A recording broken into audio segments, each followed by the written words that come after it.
प्यारे बच्चों, इससे पहले वीडियो में हमने सत्ताई साझेदारी चैप्टर पर डिस्कस किया, जिसके 4 क्वेश्चन एनसीईआरटी के हमने किए। उसमें डिस्कस हुआ कि लोकतंत्र के ठीक ढंग से कार्य करने के लिए सत्ताई साझेदारी कितनी महत्वपूर्ण है। उसमें बेल्जियम और श्रीलंका का वर्णन किया गया। आज क्वेश्चन नंबर 5 में सत्ता बंटवारे से संबंधित कई युक्तिपूर्वक कारण दिए गए हैं, जो इस प्रकार है कि अगर सत्ता को जनता के हाथों में दे दिया जाए तो वह अपने निर्णय लेने के लिए स्वयं उत्तरदायी होंगे तथा इससे देश में भ्रष्टाचार कम होगा, प्रशासनिक अक्षमता बढ़ेगी। इस उदाहरण में इसका हमें ज्ञात होता है कि प्रशासन के बीच मध्यस्थ खत्म हो जाएगी तथा सरकार द्वारा अपनाए जाने वाले कार्यक्रम आसानी से लागू हो जाएंगे। क्वेश्चन नंबर 6 में सत्ताई साझेदारी क्या काम करती है, ये दर्शाया गया है।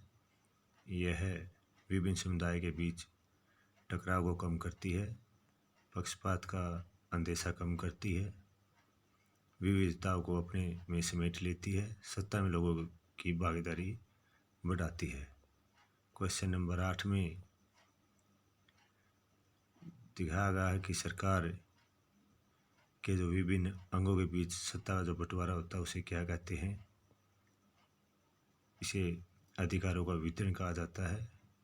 विभिन्न स्तर की सरकारों के बीच अधिकारों का जो बंटवारा है उसे संघीय सरकार कहा जाता है।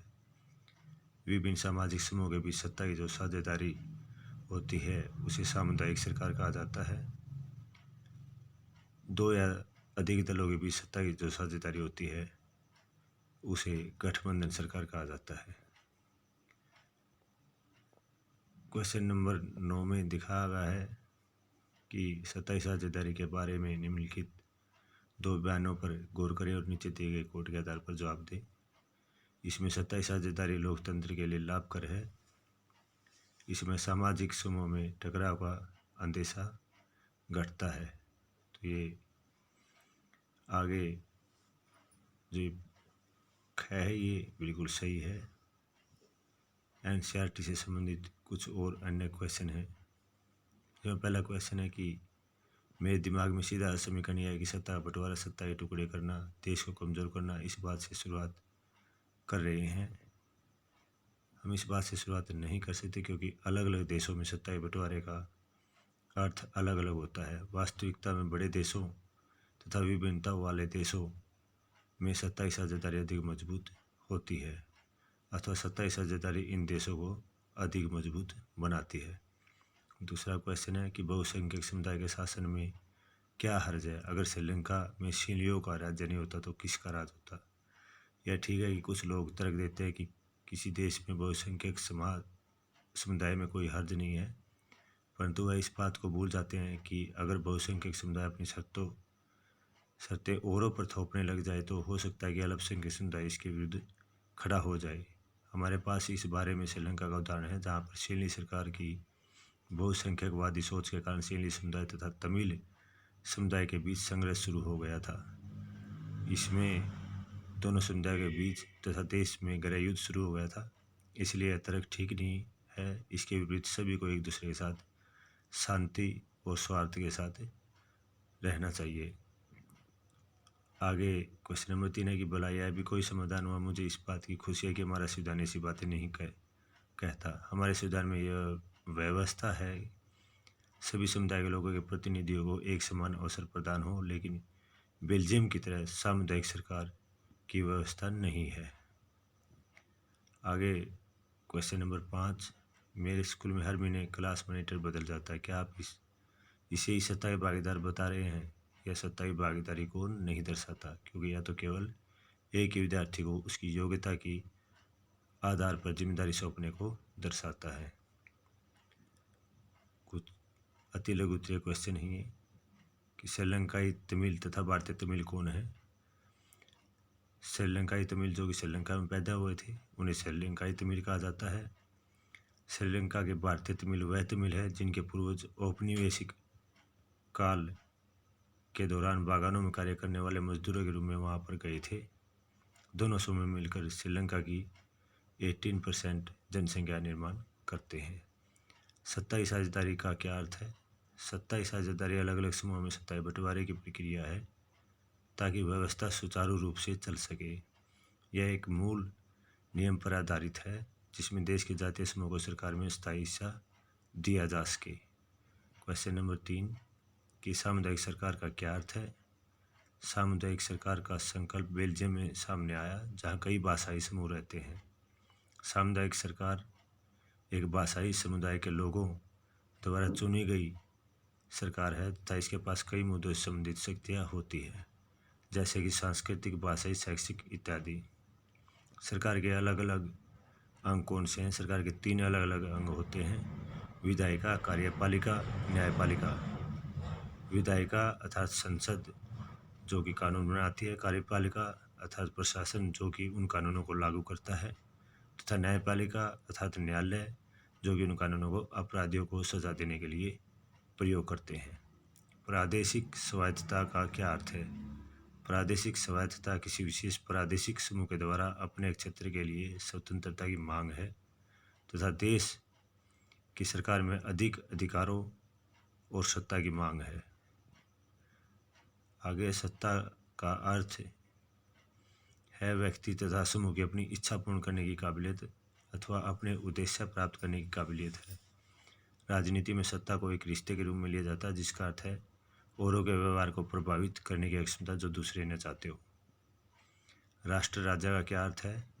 राष्ट्र राज्य एक प्रकार का राजनीतिक संगठन तथा राजनीतिक आदर्श है। यह एक स्वायत्त राजनीतिक समुदाय है जो कि नागरिकता तथा राष्ट्रीयता के बंधनों से बंधा हुआ है।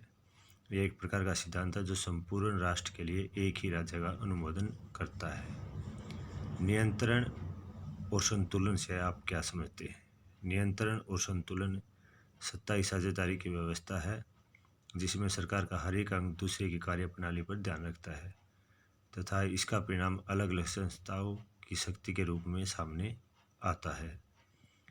यह व्यवस्था ध्यान रखती है कि सरकार के किसी भी अंग के पास अत्यधिक शक्ति अथवा बेहिसाब शक्ति न हो। क्वेश्चन नंबर 9 उन 2 एशियाई देशों के नाम बताइए जिनमें 2 भाषाई और जातीय समूह में संघर्ष था। श्रीलंका तथा नेपाल एशिया के 2 ऐसे देश हैं जहाँ पर 2 भाषाई तथा जातीय समूह में संघर्ष था। बेल्जियम एक छोटा सा देश है जो पश्चिमी यूरोप में फ्रांस के उत्तर में, नीदरलैंड के दक्षिण में तथा जर्मनी के पूर्व में स्थित है। बेल्जियम में फ्लेमिश भाषा बोलने वाले 59%, फ्रेंच भाषा बोलने वाले 40% तथा जर्मन भाषा बोलने वाले 1% लोग रहते हैं। क्वेश्चन नंबर 12 है कि बेल्जियम में सभी मुख्य तथा अल्पमत भाषाई समुदाय को सत्ता में समान साझेदारी देने के लिए सामुदायिक सरकार का गठन किया गया है। क्वेश्चन नंबर 13 कि श्रीलंका की लगभग 74% जनसंख्या सिंहली भाषा का प्रयोग करती है तथा यही वहाँ का मुख्य जातीय समुदाय है। श्रीलंका का मुख्य अल्पमत जातीय समुदाय कौन सा है? श्रीलंका की लगभग 18% जनसंख्या तमिल भाषा बोलती है तथा यही वहाँ का मुख्य अल्पमत जातीय समुदाय है। बोली जाने वाली भाषा के प्रतिशत के आधार पर बेल्जियम की जटिल जातीय संरचना क्या है? ये पहले भी क्वेश्चन में बताया जा चुका है कि डच 59%, फ्रेंच 40% और जर्मन 1% रहते हैं वहाँ। श्रीलंका के बहुसंख्यकों द्वारा कौन सी भाषा बोली जाती है? सिंहली भाषा श्रीलंका के बहुसंख्यकों द्वारा बोली जाती है। तमिल ईलम से अभिप्राय है सरकार। 1980 के दशक में श्रीलंका में स्वतंत्र तमिल ईलम बनाने की मांग को लेकर बहुत से संगठन बनाए गए थे। श्रीलंका का शासकीय धर्म बौद्ध धर्म है। यूरोपीय संघ का मुख्य कार्यालय ब्रुसेल्स में है। नगरपालिका और पंचायती स्तर पर महिलाओं के लिए 1/3 सीटें आरक्षित रखी गई है। सत्ता की साझेदारी के लिए विभिन्न राजनीतिक दल लो द्वारा बनाई गई सरकार को गठबंधन सरकार कहा जाता है। श्रीलंका के दो प्रमुख सामाजिक समूह सेंली और तमिल है। श्रीलंका के तमिलों की दो मांगें प्रमुख है: क्षेत्रीय स्वायत्तता, शिक्षा और सरकारी नौकरी में एक समान अवसर। युक्तिपरक और नैतिक तर्क में अंतर क्या है? सत्ता में युक्तिपरक तर्क लाभ कर परिणामों पर जोर देता है, जबकि नैतिक तर्क सत्ता के बंटवारे के अंतर्भूत पर अधिक महत्व देता है। 1970 और 1993 के बीच बेल्जियम के संविधान में कितनी बार संशोधन हुआ और क्यों? इस दौरान 1970 1993 के बीच बेल्जियम के संविधान में कुल 4 बार संशोधन हुआ। यह संशोधन इसलिए हुआ कि किसी को भी यहाँ बेगानेपन का एहसास न हो और सभी एक साथ मिलजुल कर कार्य कर सके और रह सके। मेरे बच्चों, आज के लिए इतना ही काफ़ी। इससे आगे जो टॉपिक होगा अगले चैप्टर में होगा। आपने ये क्वेश्चन याद करने हैं ताकि 21 दिसंबर से होने वाले एग्ज़ाम में आप अच्छी परफॉर्मेंस दे सको, और जो इंटरनल असेसमेंट के मार्क्स हैं आपके इस मिड टर्म एग्ज़ाम के आधार पर ही लगेंगे। धन्यवाद।